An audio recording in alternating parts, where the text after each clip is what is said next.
Bir sıra romantik fırıldaqçılıq hallarına görə təxminən 1 milyon funt sterlinqə qədər aldadılan Britaniyalı qadın itirdiyi pulun bir hissəsini geri almaq üçün Qərbi Afrikaya səfər etdikdən sonra yol qəzasında həyatını itirib.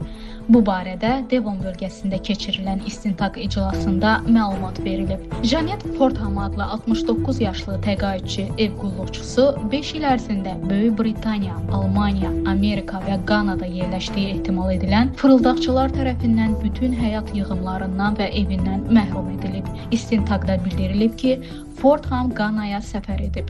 Çünki oradakı bir kişi ona pullarını geri qaytarmağa kömək edə biləcəyini deyib. Lakin həmin şəxs avtomobili idarə edərkən baş verən qəza nəticəsində qadın həlak olub. Ailə üzvləri və polis onun fırıldaqçılara pul göndərməsinin qarşısını almağa çalışsalar da, qadının psixoloji vəziyyətinin normal olduğu hesab edildiyindən onu buna məcburi şəkildə dayandırmaq mümkün olmayıb. Gəlini Melanie Fordham bildirib ki, Janet 2017-ci ildə tanışlıq saytlarından istifadə etməyə başlayıb və özünü Suriyada xidmət edən Britaniyalı hərbi çavuş kimi təqdim edən bir kişi ilə tanış olub. Həmin şəxs güya qızıl külçələri Böyük Britaniyaya gətirmək üçün ondan kömək istəyib. Janet onunla evlənəcəyinə inanıb və təxminən 150 min funt göndərdiyi güman edilir.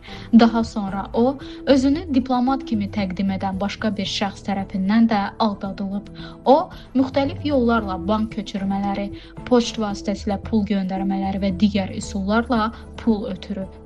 İstintaqda qeyd olunub ki, Janetlə Qanada Kofi adlı bir kişi əlaqə saxlayıb. O özünü həkim kimi təqdim edərək qadına fırıldaqçılar tərəfindən aldadıldığını öyrəndiyini deyib və kömək vəd edib. Janet 2022-ci ilin oktyabrında Akraya uçub.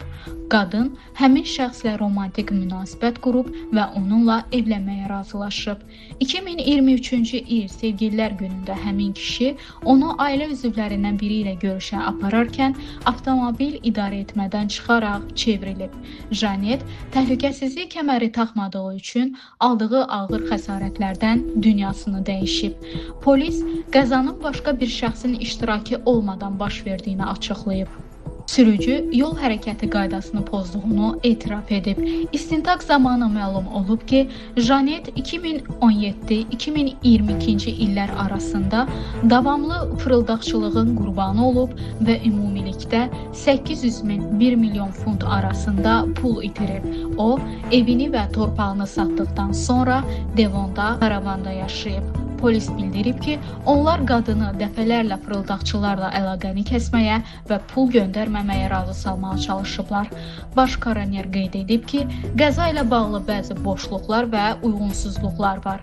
Nəticədə belə qənaətə gəlinib ki, Janet Fordham yol nəqliyyat hadisəsi zamanı aldığı baş travması nəticəsində həyatını itirib.